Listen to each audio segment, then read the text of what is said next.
काय कोणाची हवा? योग्य माणूस पकडलाय, खरं मत सांगणार. हवा तशी काय कोणाची वाटत नाही मला. दोन्ही कामाचे नाही. नाही, कामाचे आहेत, परंतु हा जो जिल्हा परिषद मतदारसंघ गट आहे हा जिल्हा परिषदेसाठी नागरिकांचा मागास प्रवर्ग महिलेसाठी आलेला आहे, ओबीसीसाठी आलेला आहे.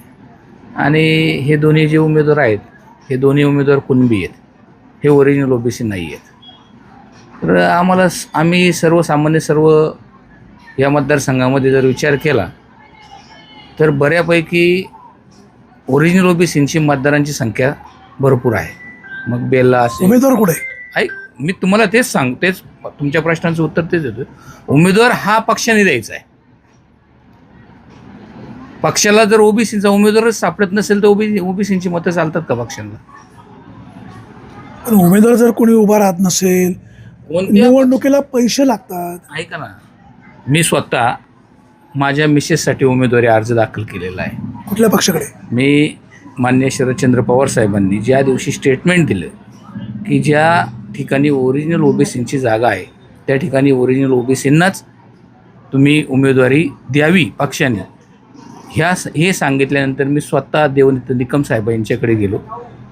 अधिकृत राष्ट्रवादी काँग्रेस शरदचंद्र पवार पक्षाचा मी त्यांच्या उमेदवारीचा अर्ज त्यांच्याकडे. उमेदवाराचं नाव काय? प्राध्यापक शांता संजय गवळी, तिचं माहेरचं आडनाव गडगे. ओरिजिनल ओबीसी माळी समाजाची माझी बायको आहे आणि उच्च शिक्षित आहेत. किती शिक्षण आहे? MA सेट आहे. आता PhDची व्हायवा तिची होती. अहमदनगर जिल्हा मराठामध्ये टाकळी डोकेश्वरच्या कॉलेजमध्ये हिस्ट्री डिपार्टमेंटची HOD आहे. 2008 सालापासून ती HOD आहे. NCCची ANO आहे. आत्ताच रिसेंटमध्ये ग्वाल्हेरमध्ये झालेल्या दिवाळीच्या नॅशनल ट्रेकिंग कॅम्पमध्ये महाराष्ट्राचं प्रतिनिधित्व. समाजसेवेच्या कामाचा अनुभव. 5 वर्ष ती राजुरी ग्रामपंचायतीची सदस्य म्हणून काम केलं आहे तिने. आत्ता विद्यमान संचालिका म्हणून शरदचंद्रसारख्या मोठ्या संस्थेमध्ये ती आत्ता संचालिका आहे, जिच्या 300 कोटीच्या ठेवी आहेत आणि जवळपास 12-13 ब्रँचेस आहेत. अशा पतसंस्थेची ती संचालक म्हणून आत्ता काम करते आहे. राजुरीकरांची हवा कुठे असेल? राजुरीकरांची अजून तर निवडणूक लागल्यानंतर कळेल. पण मी जे आपण चर्चा खरी करू. तुम्हाला मनापासून शुभेच्छा. तुमच्या मिसेस विजयी व्हाव्यात अशाही शुभेच्छा. आता आपण या दोघींमध्ये जरा चर्चा करू. स्मिता कंसे आणि स्नेहल शेळके, या दोघींपैकी उजवं कोण ठरेल? तुमच्या मिसेस विजयी झाल्या सगळीकडे गृहीत धरू, या दोघीत कोण एक नंबरला राहील? नाही, दोघेही तसे चांगले उमेदवार आहेत. कोणाला नाव ठेवावं असं नाही आहे. वल्लभ शेळके सरांच्या धर्मपत्नी स्नेहलताई, वल्लभ सर तर माझे वर्गमित्र आहेत. म्हणजे पहिलीपासून तर 12वीपर्यंत आम्ही एका बेंचवर बसलेलो आहोत. तर त्यांनी पण त्यांच्या जिल्हा परिषदेच्या कालखंडामध्ये अतिशय चांगल्या पद्धतीने. शेळके सर जर वर्गमित्राला म्हणाले की बाबा तू थांब आणि वहिनीला दे संधी, मग शेळके सरांचा गेल्या पंचवार्षिकला त्यांनी जो अपक्ष उमेदवारी अर्ज भरला त्याचा सूचक संजय रमेश गवळी होता. शेळके सरांनी यावेळेस माझ्यासाठी थांबावं आणि मला संधी द्यावी. गेल्या पंचवार्षिकची त्यांच्या प्रचाराची धुरा मी स्वतः माझ्या खांद्यावर घेऊन मी प्रचार केला. या जिल्हा परिषद मतदारसंघातल्या लोकांनी पाहिलेलं आहे त्या गोष्टी. गवळी साहेब जर शेळके सर थांबले नाही, तुमची भूमिका काय राहील? मी तर पक्षाकडे मागणी केलेली आहे. त्याचप्रमाणे माझा ओरिजिनल पक्ष हा उद्धव साहेबांचा शिवसेना हा आहे. आता रिसेंटलीच आमचे 2-3 मिटिंगा झाल्या, त्यामध्ये सुद्धा आमचं ठरलं. पक्ष उद्धव बाळासाहेब ठाकरे शिवसेना, उमेदवारी मागितली शरद पवारांच्या राष्ट्रवादीकडे. हे कसं? नाही, आजची जी कंडिशन आहे इथं आपली ही उद्धव साहेबांची, शरद पवार साहेबांची आणि काँग्रेसची आतापर्यंत ही आघाडीमध्ये विधानसभेला होती, आघाडी लोकसभेला होती. म्हणून आणायसाहेब आता जे कंटिन्युअस जर आघाडी जर राहिली, जमलं तर जमलं, नाही जमलं तर जमलं नाही, आघाडी जर राहिली तर ज्या पद्धतीने विधानसभा आणि लोकसभेला जी स्ट्रॅटेजी होती की कोणत्या सीट कोणाला मिळाल्या पाहिजेत, तर इथली सीट ही जी जर पाहिली गेली तर मागच्या पंचवार्षिकला राष्ट्रवादी काँग्रेसचा या ठिकाणी उमेदवार सदस्य पांडुरंगजी पवार साहेब हे निवडून आले होते. मग त्या दृष्टिकोनातून जर विचार केला तर हा मतदारसंघ राष्ट्रवादीकडे जाईल, हा माझं स्वतःचं वैयक्तिक मत झालं. आणि आमची जर त्यांच्याबरोबर आघाडी असेलच तर मग जसं लास्ट टाईमला सत्यशील दादा शेरकर हे काँग्रेसचे असूनही ते तुतारीमध्ये येऊन ते निवडणूक लढले आघाडीमुळं, तसं जर झालं तर शरद पवार साहेब हे आदरणीय, त्यांनी हे जे वक्तव्य केलं हे काहीतरी त्यांच्या डोक्यात असेल म्हणूनच त्यांनी हे वक्तव्य केलं आहे. आणि त्या म्हणून मी तोपर्यंत तर मी काही मागितली नव्हती त्यांच्याकडे उमेदवारी किंवा मी अर्जही केला नव्हता.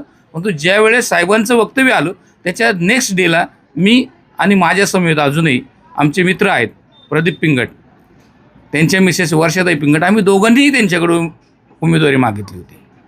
गवळी साहेब, जर पवार साहेबांनी तुम्हाला संधी दिली नाही, निवडणुकीला लागतात पैसे, सगळी यंत्रणा लागते. शेळके सर त्या मानाने खूप उजवे आहेत, समोर पंकज कनसे यांचं पण काम चांगलं राहिलेलं आहे. ह्या दोघांमध्ये तुमचा निभाव लागेल का? नाही, आता जर वाणी साहेब जर तुम्ही म्हटले तर निवडणुकीसाठी फक्त पैसेच लागतात, तर ह्या मताशी मी असहमत आहे. पैसे लागतात पण प्रचंड पैसे लागतात असं नाही. आणि याची जिवंत उदाहरण राजकारणात आपण पाहिलं, सहली बिली सगळं चाललंय का नाही. मी तुम्हाला तेच सांगतोय की आज 6 महिन्यापूर्वी, वर्षभरापूर्वी, 2 वर्षापूर्वी आपण सगळ्या गोष्टी ह्या जुन्नर तालुक्यात अनुभवलेल्या आहेत. कोणी किती पाण्यासारखा पैसा खर्च केला, कोणी किती खर्च केला आणि लोकांनी कोणाला पसंती दिली. यातही आत्ता आपलं लेटेस्टमधलं जे आपण पारनेरचं आपले नगर दक्षिण लोकसभेचा मतदारसंघ, त्या ठिकाणी सुद्धा प्रचंड पैसेवाले आपले विखे पाटील होते. या उपरही संगमनेरमध्ये बाळासाहेब थोरात यांना सुद्धा, बाळासाहेब विखे थोरात विरुद्ध खताळ, या ठिकाणी पैसा वगैरे हा डझंट मॅटर आहे. आज लोकांना काय हवंय हे सगळ्यात महत्त्वाचं आहे. निवडणुकीसाठी पैसे लागतात हे 100% खरं आहे. आणि जर पैसेच जर लागत असते प्रचंड तर निवडणूक आयोगाने अशी मर्यादा घालून दिली नसती की 10 लाख. कागदावर दाखवायचा हिशोब वेगळा असतो. तुम्ही जाणकार आहे, सुशिक्षित आहे. 100% तुम्ही म्हणताय ते मला मान्य आहे. पण या ठिकाणी अशी उदाहरणं आहेत की पैसा कमी जरी असला तरी सुद्धा सर्वसामान्य जनतेने त्यांना स्वीकारलेला आहे. तुमच्या आघाडीने जर तुम्हाला संधी दिली नाही तर जेडपी निवडणूक लढवणार का? आणि नाही लढवली तर पाठिंबा कोणाला? आता आमच्या आघाडीने आता लेटेस्टमध्ये आमचे जिल्हा परिषदचे युवा नेते आमचे मयूर भाऊ गुंजाळ त्यांच्या मार्गदर्शनाने आणि मोहनशेठ बांगर असतील, आमचे तालुका प्रमुख माऊलशेठ खंडागळे असतील, यांच्या मार्गदर्शनाने आत्ता एक मिटिंग झाली. पण त्या मिटिंगला मी उपस्थित काही वैयक्तिक कारणामुळे राहू शकलो नाही.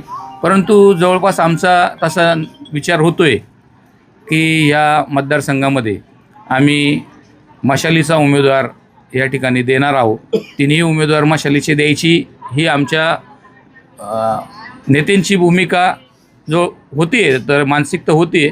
तर मला तरी शक्यता अशी वाटते की मला मशालीची उमेदवारी भेटेल. समजा उमेदवारी मिळाली नाही किंवा तुमचं ठरलं की नाही बाबा आपण थांबायचं आणि कोणाला तरी पाठिंबा द्यायचा, मग पसंती स्नेहलताईंना का स्मिता कंसेंना? जर आजही मी म्हणजे वाणी साहेब 100% मला अशा मनातून खात्री आहे की मला पक्ष उमेदवारी देईलच. आणि त्या पक्षाने उमेदवारी दिल्यानंतर 100% विजय हा निश्चित होईल. त्याच्यामुळे कोणाला पसंती किंवा कोणाला पाठिंबा अशी द्यायची वेळ येणार नाही असं मला वैयक्तिक तरी. आता मागच्या वेळेला शेळके सरांचं तुम्ही काम केलं, आता शेळके सरांनी तुम्हाला मदत करावी केली पाहिजे.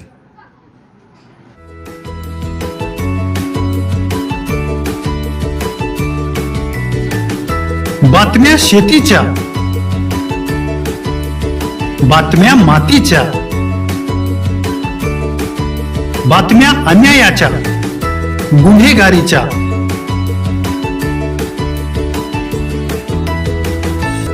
राजकारणाच्या आणि समाजकारणाच्या,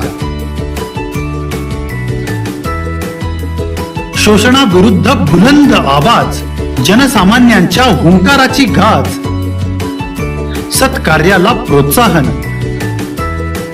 दुष्कृत्याला अनुशासन,